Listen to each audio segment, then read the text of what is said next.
MUN, is this something that is available only in African countries, or is also in other part of the world? I don't know, maybe like in other continent, for example. Maybe, for example, this is a project that is organized by the United Nations to promote world culture. So in this case, Africa is not the only one that is in the world. So that is from what perspective I'm trying to understand that. Okay. Just to say, MUN is as old as 1921. Okay. 1921. It started with modeling the League of Nations at the time. So it started in the US. Okay. Now, so far, MUN is very common, very popular in the US, in Europe, in Asia. Instead, in Africa, it's a new concept. Okay. In Africa, we have associations that are not up to 10 years.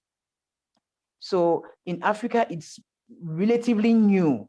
But in Europe, in America, I mean, since 1921, you can imagine, we have more than 500 MUNs out there. More than, I mean, in a country, you can have about 4 different MUNs, 4 different organizations having MUNs, so it's really, really a common initiative out there in the US and in Europe and in Asia. But in Africa, we still have countries that do not know about MUNs. So far, we have a WhatsApp group that of which I'm heading for all the executive directors of MUNs in Africa. We are just about 11 or 12. So you have Nigeria, you have Ghana, you have Sierra Leone, you have Cameroon, of course, mostly West Africa and East Africa. So Central Africa, nothing. You don't have, and the French part of Africa, nothing too. So it's relatively new in Africa. And why do you think that is the situation? Because now that you are into the program, of course, you probably do know a lot about it. So why do you think it's relatively new in Africa, whereas in other part of the world it was already there for a long time?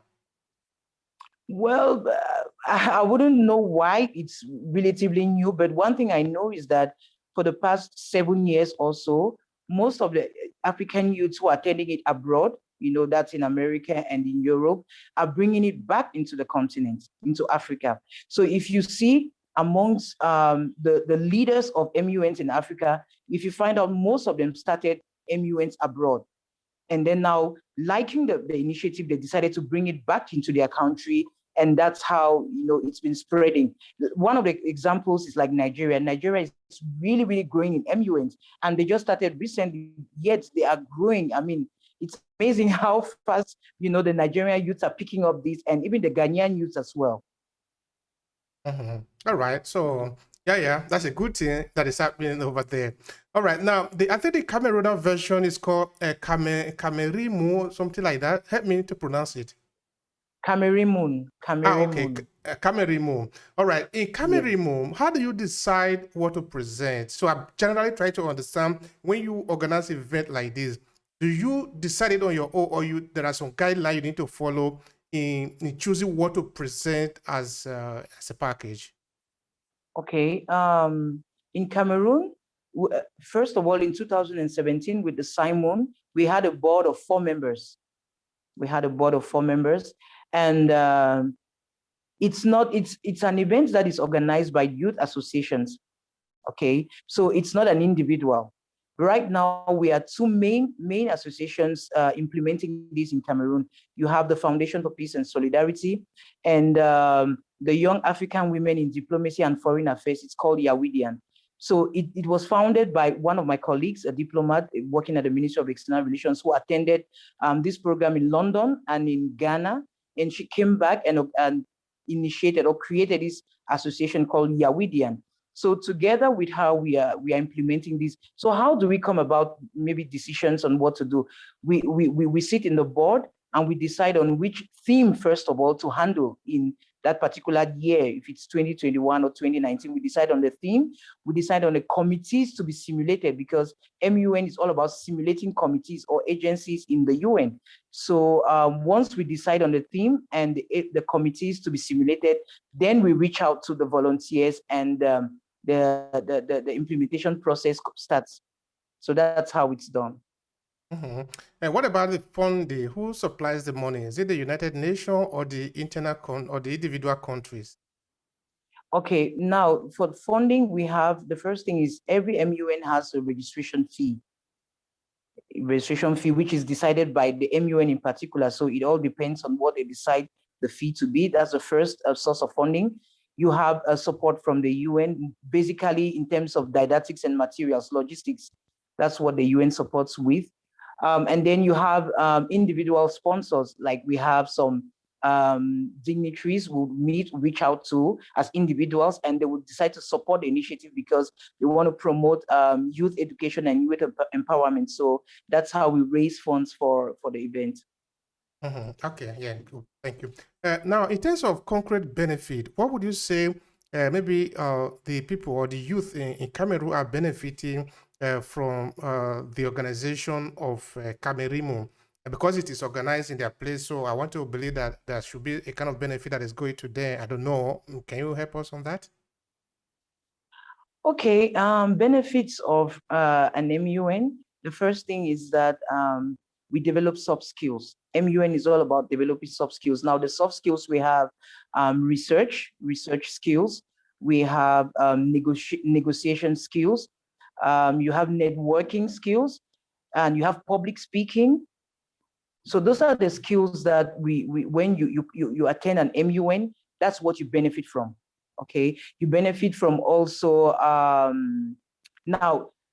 Permit me mention the positive results we've had from those who've attended so far.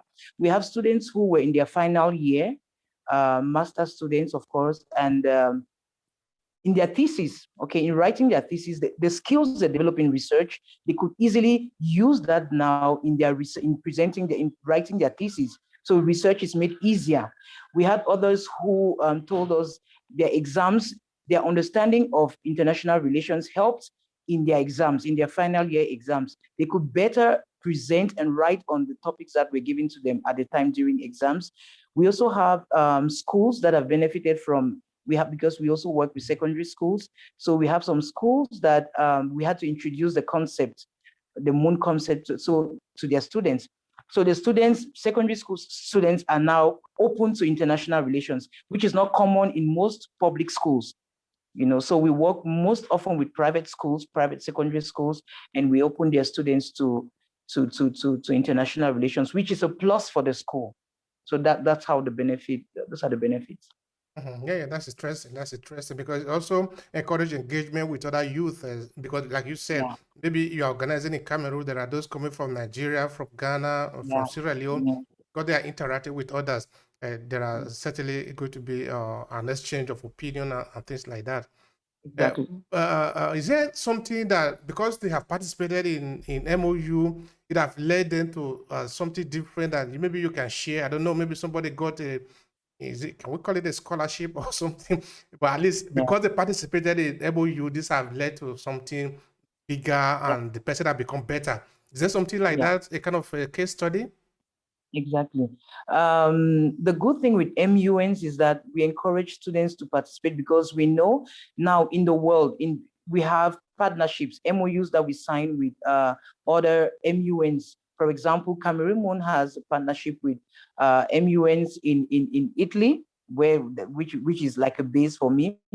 In Italy, we have that in Ghana, we have it in Kenya. So what happens actually is at the end of the event, we award we give awards to outstanding delegates. Okay, so an outstanding delegate or a best delegate, what happens is we give you the possibility to travel to Italy to attend the MUN in Italy.